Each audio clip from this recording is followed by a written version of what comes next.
And this is The Hill on NewsNation. You are watching the most politically unpredictable show in all of television. Here's what we're going to do tonight.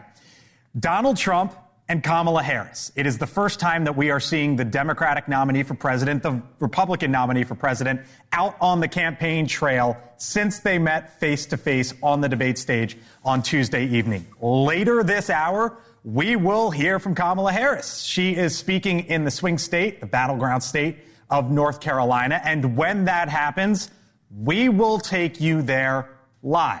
We want you to be able to hear from both sides. But you can see right now in the Southwest, in Arizona, Donald Trump speaking there live at this moment. So we begin tonight here on The Hill. A live look. Listen in with us. Donald Trump out on the campaign trail. I will get that war settled as president-elect.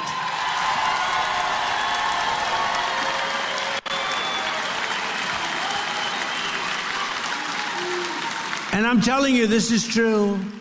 Kamala, a committed Marxist, you know, her father's a Marxist professor, will be far worse than crooked Joe Biden. She's going to be worse because he doesn't really believe it. She does. She does believe it. And she'll go back to no fracking and all the other things we talked about. She'll go back to them on day one. But on day one of my administration, I will stop this invasion. I will seal the border. I will end the Harris migrant flights. And I will begin the largest deportation operation in the history of our country. Right? Have no choice. We have no choice.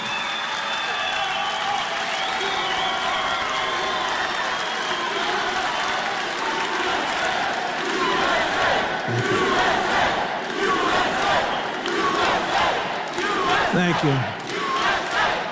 Thank you. We will not allow our country to be destroyed. They're destroying our country. We will get the criminals out, and we will not let them back into our country. We're not going to let them back in. They're staying out. You know, the other countries are doing this. You know that. And this is all over the world. This isn't just South America. This isn't Honduras alone and Guatemala, El Salvador, Mexico. This is all over the world. The Congo in Africa comes. A lot of people coming from the Congo, but Africa, they're coming. Asia, the Middle East, and South America, but they're coming from all over the world. And they're coming from prisons and they're coming from jails. We're not going to let this happen to our country. Another terrible effect of the Harris migrant invasion, and she's the one that wanted it more than Biden. Biden didn't know what the hell was happening. He said, oh, that sounds like a nice idea. Is that it is driving housing costs through the roof. You know that, right? You're affected by that. Fewer than 5 million new houses were built in the last 3 years, yet Kamala Harris has imported 21 million illegal aliens who are now disproportionately occupying lower-income rental properties. So think of it. We built 5,000 units, 5 million units. We built, think of this. They started in a little community where they did 5,000. That was quite nice. Then they go to 5 million units, but we have 21 million people came in. None of them are going to be paying a lot of rent, I can tell you that. Because a lot of those people are people that shouldn't be here. Some should, but a lot of them are people that shouldn't be here. As just one example, a vivid one, look at the explosion in rent in Springfield, Ohio, where Kamala has resettled the 20,000 Haitians. There's a chart up here someplace.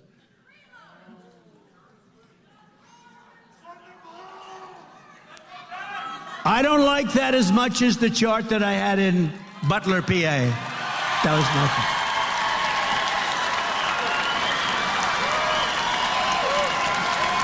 That was my favorite chart.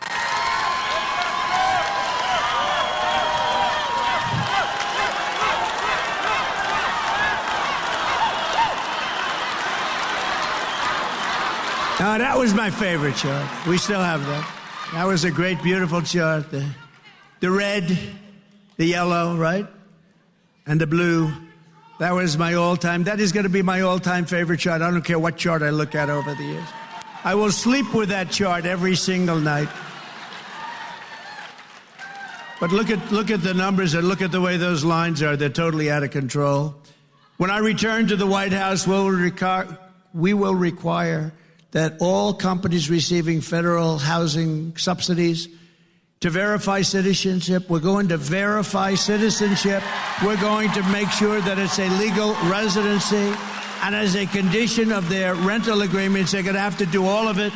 Taxpayers will not subsidize apartment rentals for illegal aliens, and we will not permit illegals to drive up the cost for Americans in need.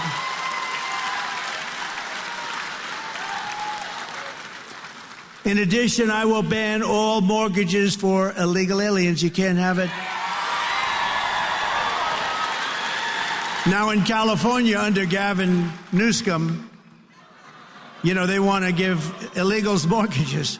They want all illegals. How about all illegals get a mortgage? You don't get any mortgage, they do. This is the first part of my plan to restore housing affordability in America. Kamala Harris is killing the American dream, but with your vote this November, it's going to be the most important election ever in the history of our country. We are going to bring back the American dream bigger, better, and stronger than ever before.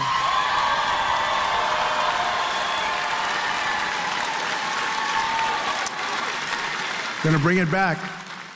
Under my leadership, we had the greatest economy in the history of the world. Before the pandemic, we raised real median household income by $7,684, a record per family. We achieved the lowest Hispanic American unemployment rate and the lowest Hispanic American poverty rate in the history of our country. And Hispanic American household wealth and home ownership reached the highest level ever recorded. Thank you very much. I like you.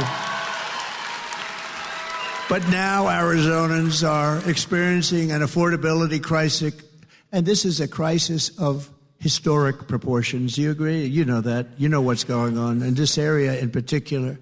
Today, not a single major city in Arizona is considered affordable, not one. When I was president, nearly 2/3 of the homes in Phoenix were considered affordable for families making the median income. Think of it, 2/3, and now it's none. Today, the number of homes that are affordable for those middle-class families is down to a number that you don't even want to hear. It's almost like nothing. Here are the other pillars of my plan to end this nightmare and help millions of Arizona families afford the house of your dreams. We will rapidly reduce inflation by slashing energy costs. We're going to slash energy costs, taxes, and we are going to slash regulations. By quickly defeating inflation, we will in turn bring interest rates down very fast. When I was president, interest rates were hovering around 2%. You got a mortgage. Oh, look at that guy, the big guy. Stand up. Look at the shoulders on him. You got a mortgage at around 2%. That's right, you. How many people have a... Who else looks like that? Nobody going to mess with him, right? Nobody going to mess with that guy. But he was happy when I said to the Lord, you got a good mortgage. I can see a lot of other people did. Today, the mortgage rates are at 10%, 11%, 12%. You can't get the money. We're going to bring it down very fast. We're going to bring energy down. We will drive down the rates so you will be able to pay 2% again, and we will be able to finance or refinance your homes drastically at much lower costs. You do a refinancing or a financing if you're looking. This step alone will save Arizona families between $800 and $1,000 per month on their mortgage for a typical home. Under Comrade Kamala Harris, your electricity bills here in Arizona rose an estimated almost 100%. It's the largest increase anywhere in the country. Did you know that? Congratulations, you're number one in the... Oh, that's right. That's not good. No, congratulations. You're number one in the country for the increase in your electric bills. What the hell is going on? As president, I will end the Harris-Biden war on American energy on day one. And under my plan, it is my goal to cut your energy costs by 50% in the first year.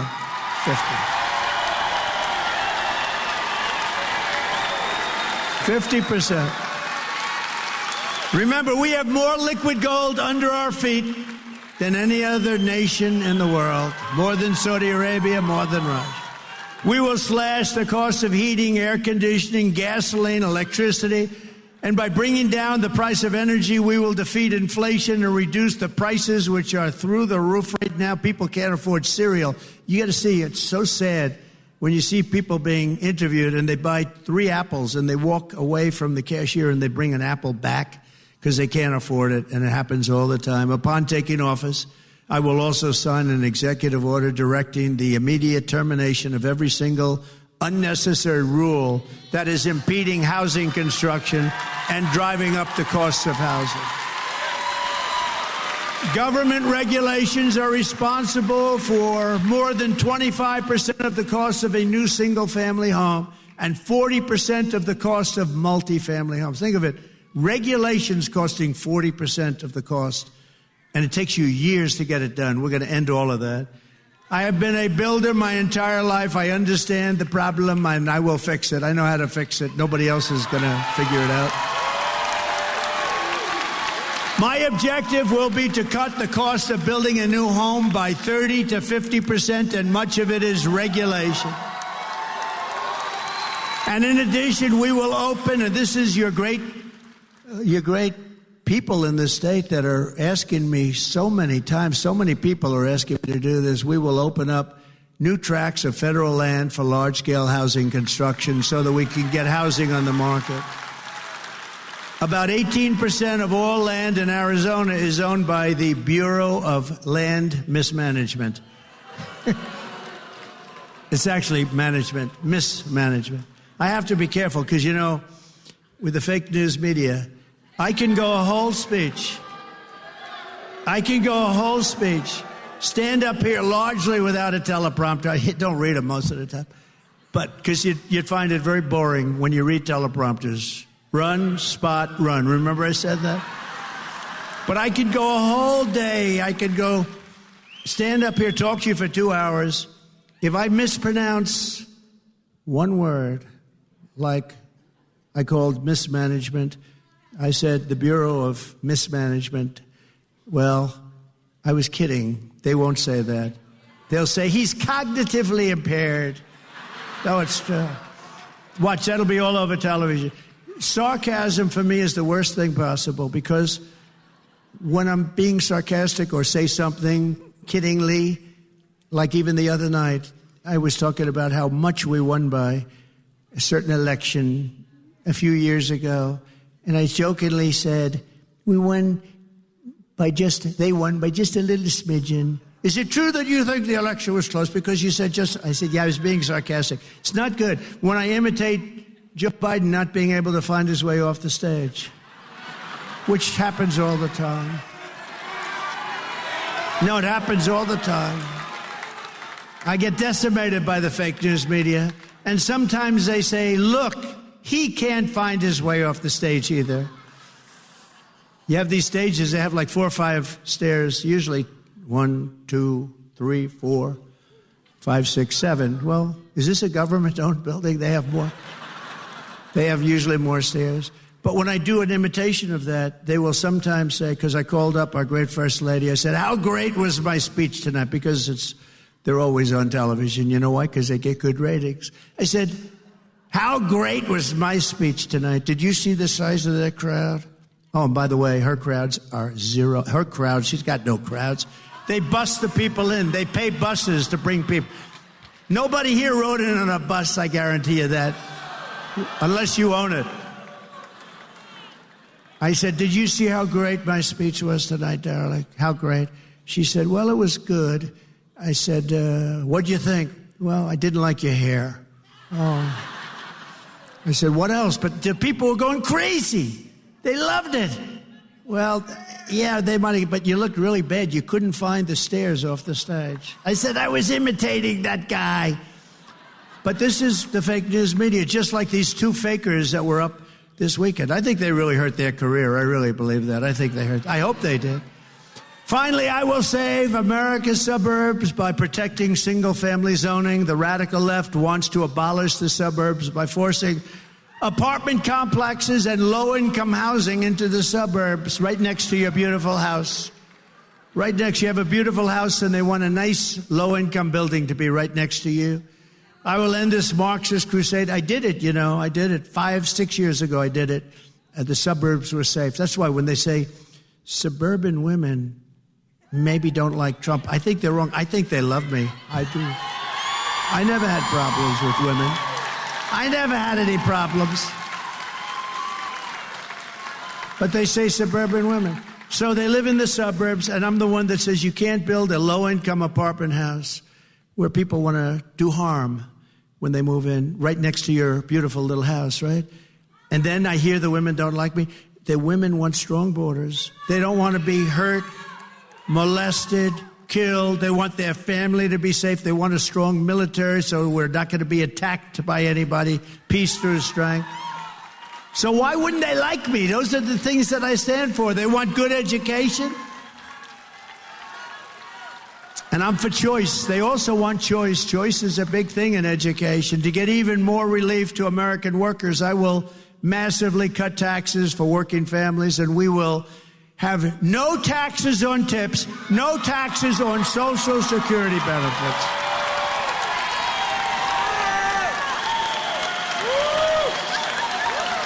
No taxes on tips. You remember a few months ago, I announced there will be no taxes on tips. A couple of weeks later, she goes, I'd like to announce that there will be no taxes. Well, why didn't they do this before? In the meantime, they are putting in legislation to make it impossible for these people to avoid paying taxes on the tips. So I don't know what they're going to do, but I think it was a little bit of a copycat, a little bit of a copycat. Now, also, very importantly, no taxes on Social Security benefits for our seniors. That's a big deal. I don't know, maybe that's even a bigger deal. But I have a big one coming up. So you have the privilege of being the first to hear this.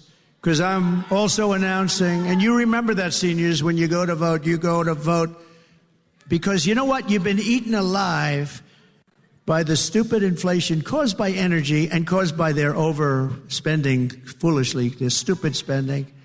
The Inflation Reduction Act, they call it. And then they said, well, it was a lie. It was really part of the Green New scam. Okay? Remember that? They said it was a lie. It was a massive spending, trillions of dollars, and it caused inflation, but it also was helped, inflation, by their stupid energy policy. And just so you know, they're doing about what I was doing, but that was 4 years ago, 5 years ago. I would have had it quadrupled by now. They're doing the same thing as I was doing many years ago, but they had to. They were cutting it like crazy. They lost ANWR, the biggest site in the world that I got, Ronald Reagan couldn't get, nobody in Alaska. And they went out and it was terrible. Remember the first part where it was $5, $6, it was going through the roof? And he said, bring back the Trump plan. What did they do? So they got those rigs going again, and we had sort of similar numbers. Mine would have been 4 times, maybe 5 times higher by now. And what they have is they're just steaming along. And let me tell you, if they won the election, right after the election, they're ending all fossil fuel. You're not going to have any. And you're going to find out what bad living is. Today, I'm also announcing that as part of our additional tax cuts, we will end all taxes on overtime. You know what that means? Think of that. Think of that.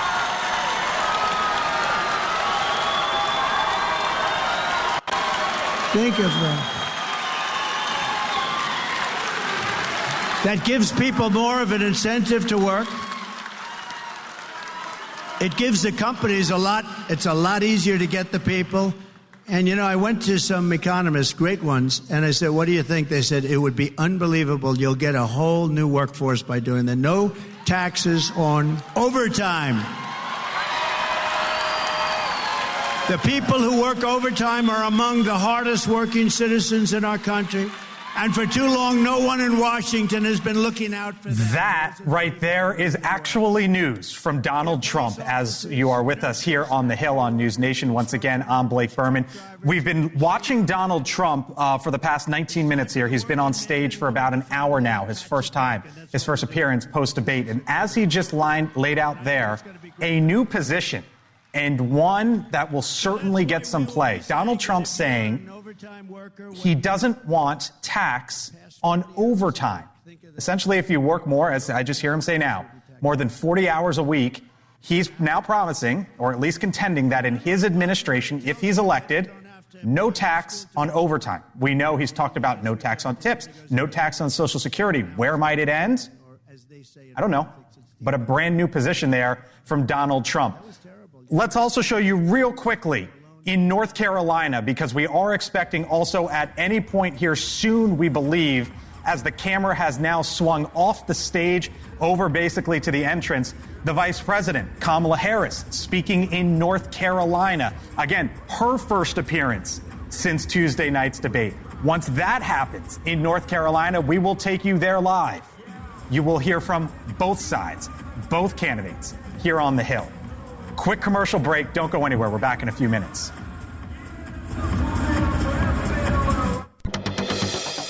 All right, welcome back here to the Hill on NewsNation. We continue to watch two of the biggest states in this election. And would you look at that? Take me off the screen for a second and let's show both of them full. Because what you have right now is Donald Trump live in Arizona. 6:25 here on the East Coast, and walking out, as you can see, I believe. That was she didn't even go there. She just walked off. Not Harris. Okay. Screen's hard. It's hard to tell. We are expecting to see Kamala Harris momentarily. We are told that she is on site right now. And she will be one of the surrogates there for the vice president. She will be in in North Carolina at any moment. And when that happens, we will take you there live. The crowd was looking like it was getting ready for the vice president. Donald Trump just made some pretty big news in Arizona, in which he said he doesn't want to tax overtime pay. As we know, he has this position, no tax on tips, no tax on Social Security. Now he says no tax on overtime. When Kamala Harris is live, we will take you there live in North Carolina. But until then, Donald Trump in Arizona. Do you have to do that thing with the weightlifting? It's so, but people like it, right? Should I do it or not? I tell her that. I said, people love it, but she gets it up here. The parents are right where you're sitting. These beautiful women up here. The parents, mom, dad, they're so proud. She gets, come on, baby, you can do it. You saw it. Well, can't do it. She couldn't get it up. Then a guy comes up. They asked him outstage, have you lifted before? Not much. No, just sort of started. And he said, oh, good luck, sir. I mean, ma'am. And he goes up, looks down. You're gold. How crazy is it? Or the swimmers. How about the swimmers? You have the greatest swimmers in the world. They want to win. They want to compete. And this one young lady, all-America swimmer, they're all sort of all-Americans or close. And she looks left and she sees young ladies that she's been growing up with because, you know, they meet the top of the peak, right? The top of the peak, the best. She looks left and she sees 5 young ladies that she's grown up with in California and other places. She looks to the right, she sees 4, and this person next to her who's gigantic. Looks like Wilt the Stilt Chamberlain on steroids. And she looks up. She's never seen anything like this, but she's okay because she's like top. And she's going to break that record. She's going to break the Olympic record. This guy had a reach that nobody has ever seen before. So he gets in and he jumps in, they jump in that pool, and she's swimming like crazy. And as you know, you probably heard, they had to take her out. She was seriously injured. You know what injured her? Windburn. He went by her so fast that she suffered massive windburn. Very serious problem. He won by a lot. In fact, he was having lunch while the other young ladies were coming. He was enjoying a nice lunch as the rest of them were swimming in. How demeaning to women, right? Demeaning. How ridiculous. How demeaning to women, like they have wrestling. Stand up again. Will you stand up? Right there. You with the Trump. How the hell can a woman... Is there any woman in this audience that wants to take this guy on? All right. No, I love that guy. Anybody wears a Trump shirt, I like that guy. He looks okay to me. We will defend the Second Amendment, restore free speech, and we will secure our elections. Everyone will prosper. Every family will thrive. And every day will be filled with joy and opportunity and hope. But for that to happen, we must defeat Comrade Kamala Harris. I use that term because you know what that term means, right? Communist.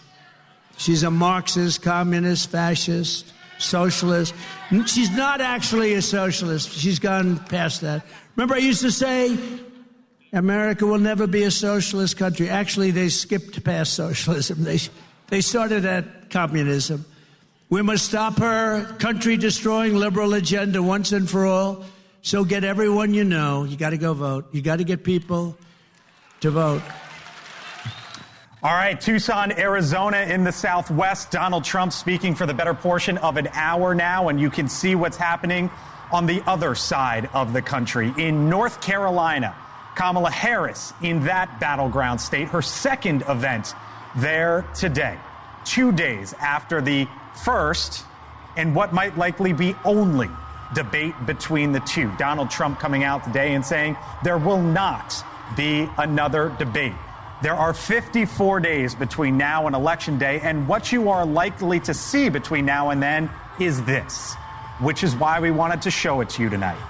Both sides, no matter who you're rooting for, one of those two or someone else, they will be in the battleground states, the 7 key swing states. And just like that, would you know, Donald Trump ending his speech as Kamala Harris is about to begin hers. We did not choreograph any of this. The unexpected is what you can expect over the next 54 days. We take you live now to North Carolina. Thanks for being with us here on the Hill. I'm Blake Berman. Kamala Harris, live in the Tar Heel State.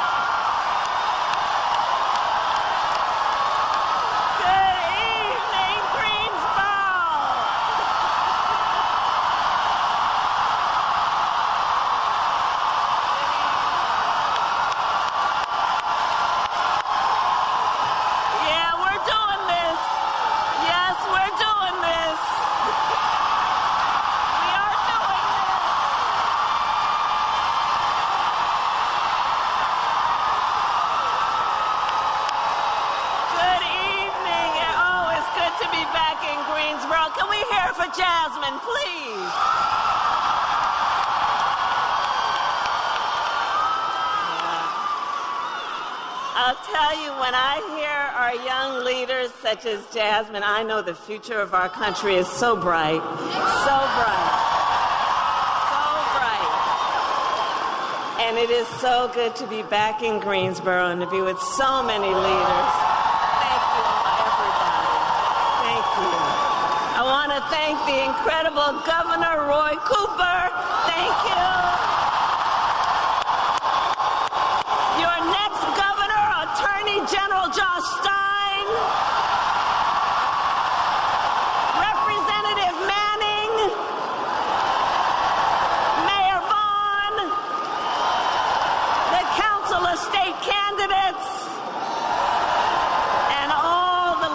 With us today.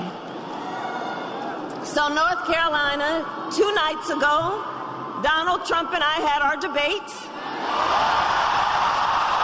You watched it? Did you watch it?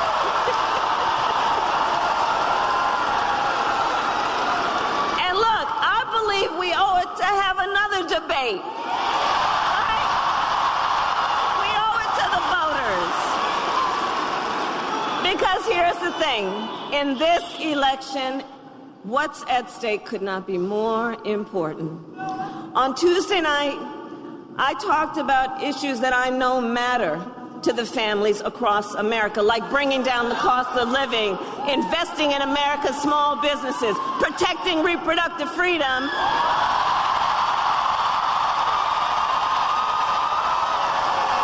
and keeping our nation safe and secure.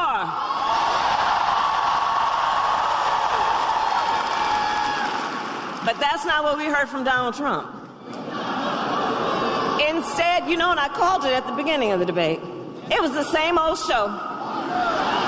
Same old tired playbook we've heard for years,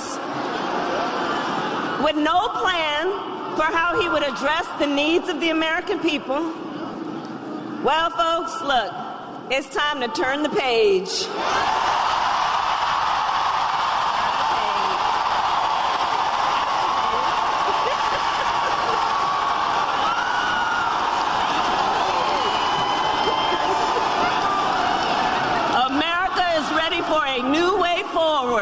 And we are ready for a new generation of leadership that is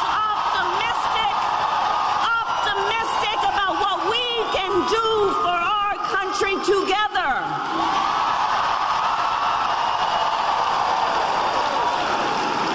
And that is why Democrats, Republicans, and Independents are all supporting our campaign. Because we agree, we have a duty as citizens to put country above partisanship and defend our Constitution. And that is my pledge to you. I will always put country above party. From the courthouse to the White House, I have always fought for the people.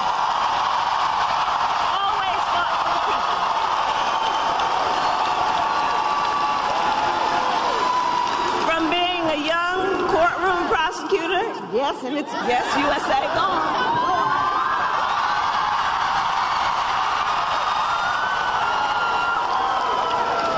From being a young courtroom prosecutor in Oakland, California, I stood up for women and children against predators who abuse them. As Attorney General of California, I took on the big banks and delivered $20 billion for middle-class families who face foreclosure.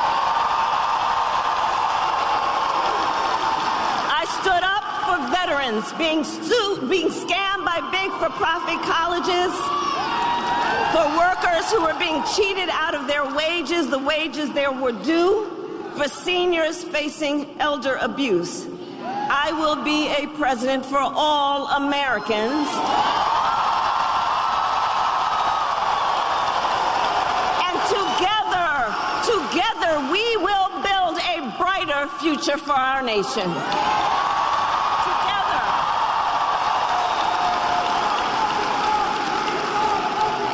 And we're all right, Newt.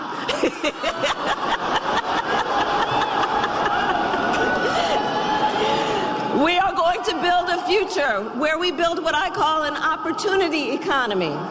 So every American has an opportunity to own a home, to build wealth, to start a business.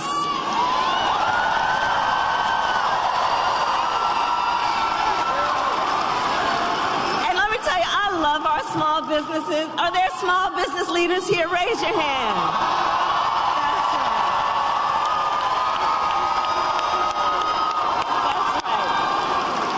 So, you know, growing up, my mother, she worked long hours. She often worked very long hours, my mother. And so my sister Maya and I would go over to Miss Shelton's house. Now, Miss Shelton, we called her our second mother. She was the second mother to us. She actually was from Louisiana, and she would take care of us in the evenings and on the weekends when my mother was working.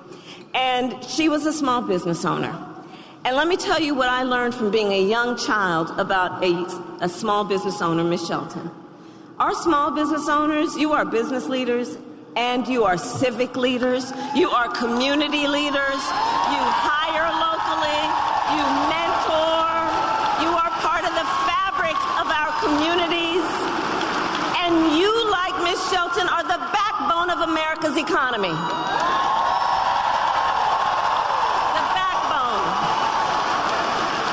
So I have a plan for you, and my plan is to give a $50,000 tax deduction for startup businesses. Because I understand not everybody, like the person that was on the stage with me the other night, gets handed $400 million on a silver platter and then files for bankruptcy 6 times. Come on, come on. I know because look, my mother, she worked hard, she saved up, and it wasn't until I was a teenager she was able to buy our first home. I know the challenges that Americans and working people and families are having right now in terms of affordable housing. And we need to build more housing in America. So part of my plan, part of my vision for an opportunity economy is we are going to cut red tape and work with the private sector to build 3 million new homes by the end of my first term.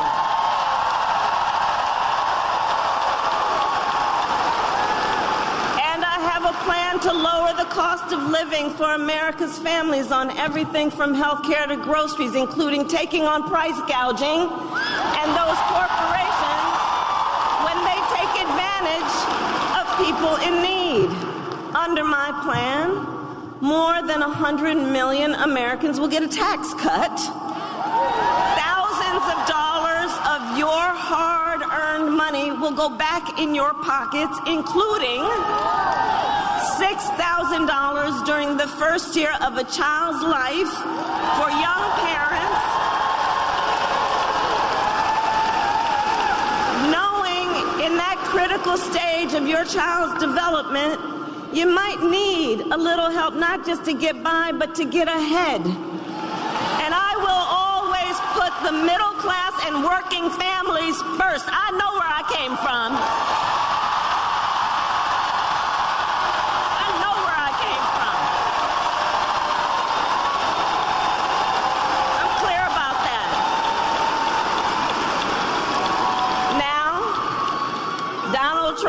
He has a different plan.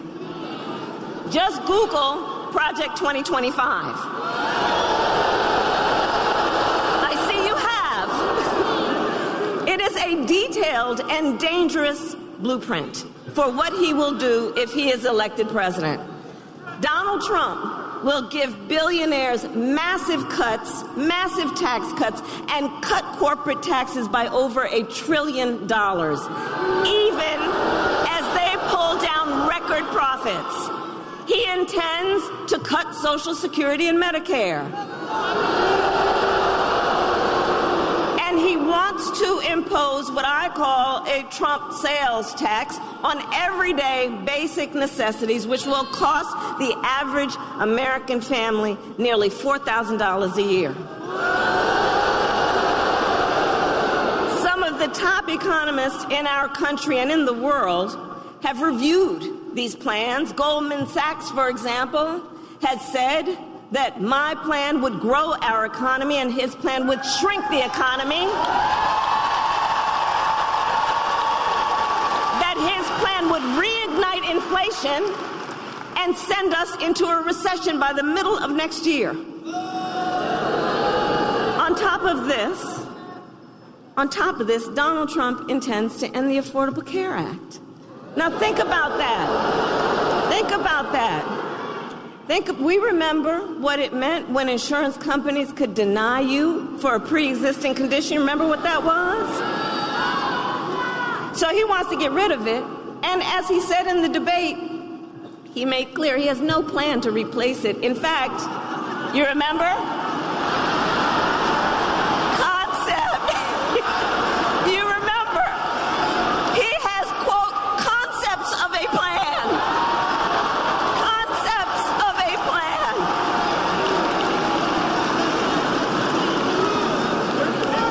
I mean, we're 54 days from this election.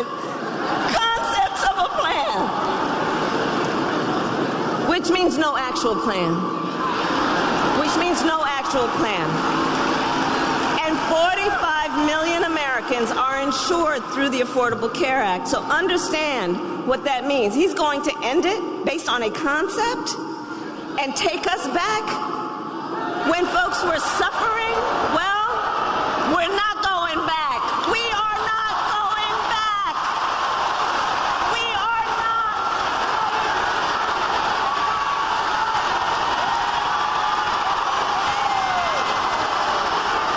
We're not going back. No, not going back. No, we together will move forward because ours is a fight for the future.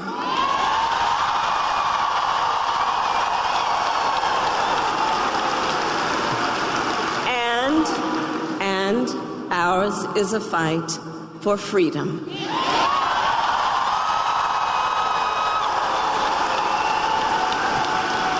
Like the fundamental freedom of a woman to be able to make decisions about her own body and not have her government tell her what to do.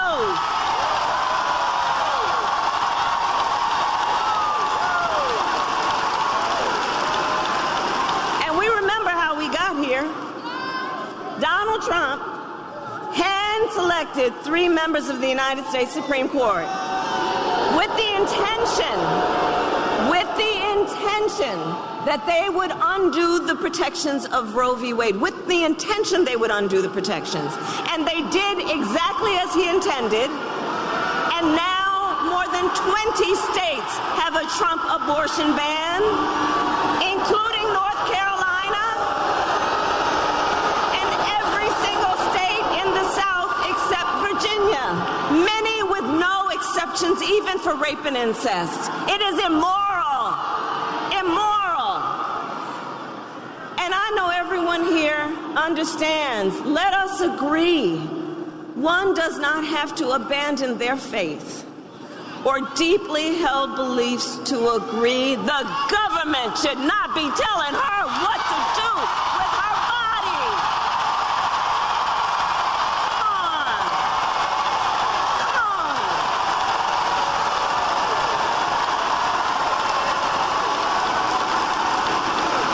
And when he was asked on Tuesday night, Donald Trump refused to say that he would veto a national abortion ban. Well, when Congress passes a bill to restore reproductive freedom, as President of the United States, I will proudly sign it into law. Proudly sign it into law.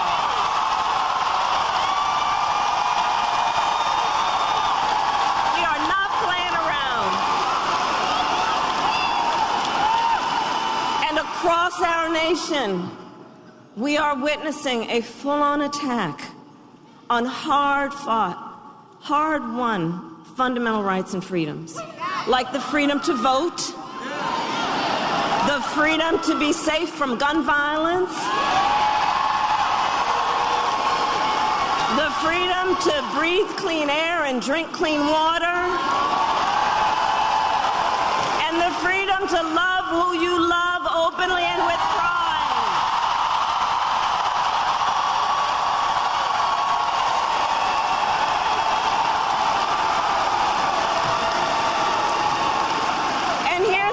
That I know about all of the North Carolinian leaders who are here. You know this so well, it's part of your DNA. Generations of Americans before us led the fight for freedom. Generations of Americans before us, many from right here, led the fight for freedom. Let's get a medic.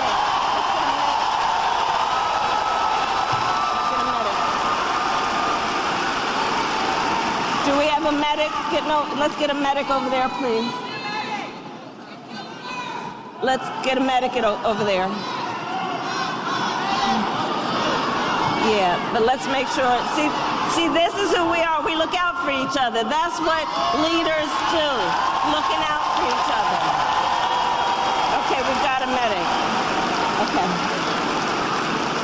So generations of Americans before us led the fight for freedom, and now the baton is in our hands. The baton is now in our hands. And we who believe then in the sacred freedom to vote will finally pass the John Lewis Voting Rights Act and the Freedom to Vote Act. And we who believe in the freedom to live safe from gun violence will finally pass an assault weapons ban, universal background checks, and red flag laws.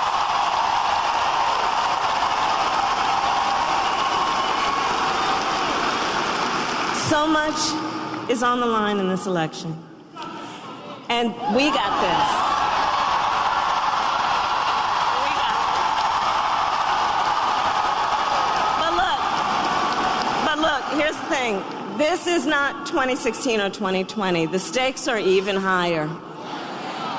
Because 2 months ago, the United States Supreme Court basically told the former president that he will effectively be immune no matter what he does in the White House. Well, here's the thing. The courts will take care of that. Let's take care of November. How about that? All right?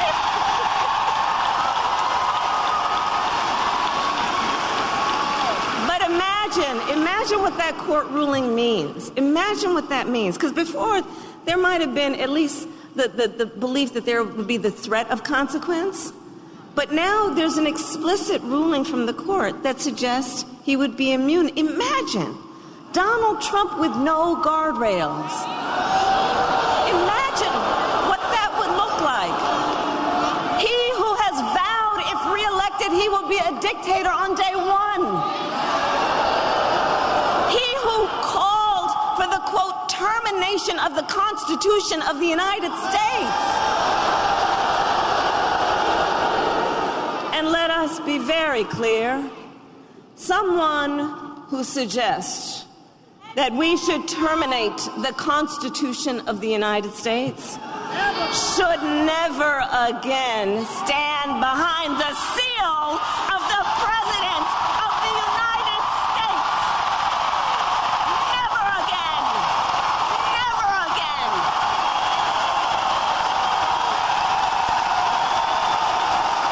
Never.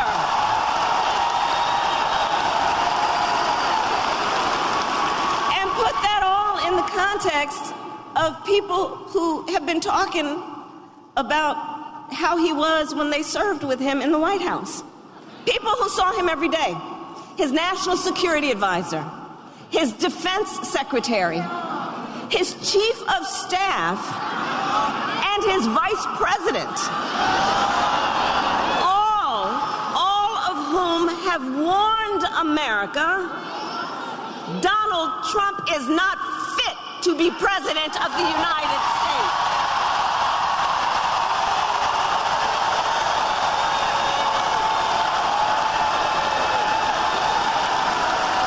And should never occupy our nation's highest office again. So North Carolina, I believe it all comes down to this. We are here together. We are here together because we love our country. We love our country. And we together understand the Vice President Kamala Harris, as we have been listening live and watching live here on the Hill for the last 20 minutes or so, her first appearance after the debate in the battleground state of North Carolina. We started this hour with Donald Trump in the swing state of Arizona, listening to him for about 20 minutes. Both of them out on the campaign trail today. 54 days to go until election night. We continue to keep our eyes on North Carolina. The Vice President live. We take a very quick commercial break. Leland Vitter, host of On Balance, joins me on the other side. Stay with us here on NewsNation. It is the highest form of patriotism. Take from this, one, Donald Trump says there's not going to be another debate. Right. So this might be all that we essentially see from here on out is one in one state and one in another. And then the second, Donald Trump actually making a bit of news in his speech saying no tax on overtime. So if you're keeping score at home, no tax on overtime, no tax on tips, no tax on Social Security. You got to wonder where it ends. Well, Margaret Thatcher, right? Eventually you run out of other people's money. And Kamala Harris, I didn't hear her unveil any new freebies. She went back to the $50,000 it's small on business both sides. credit. Right. It's on. It's silly season. You get a car, you get a car, you get a car, on and on. I think it's interesting how much of Kamala Harris's stump speech is attacking Donald Trump and how little of Donald Trump's stump speech and how little at the debates he spends attacking Kamala Harris. It's fascinating. And, you know, if we think about the debate, you and I watched it together. We were there. I was there. The whole time we were waiting for this line that we had been promised by all the Trump advisors of, why haven't you done it? Why haven't you done it? It's been 3.5 years. Why haven't you done it? And he still is just not coming back to that. One observation I would make from today, I would have lost a lot of money. I think you would have lost some money, too. In Arizona, Donald Trump had two messages behind him today, and it was not about the border. Neither of them. It was about housing and no tax on tips. And I keep reminding our audience here on the Hill, and I know you and I talk about this all the time, quote unquote, it's the economy, stupid. The famous economy, stupid. The famous economy, stupid. The famous economy, stupid. The famous economy, stupid. The famous economy, stupid.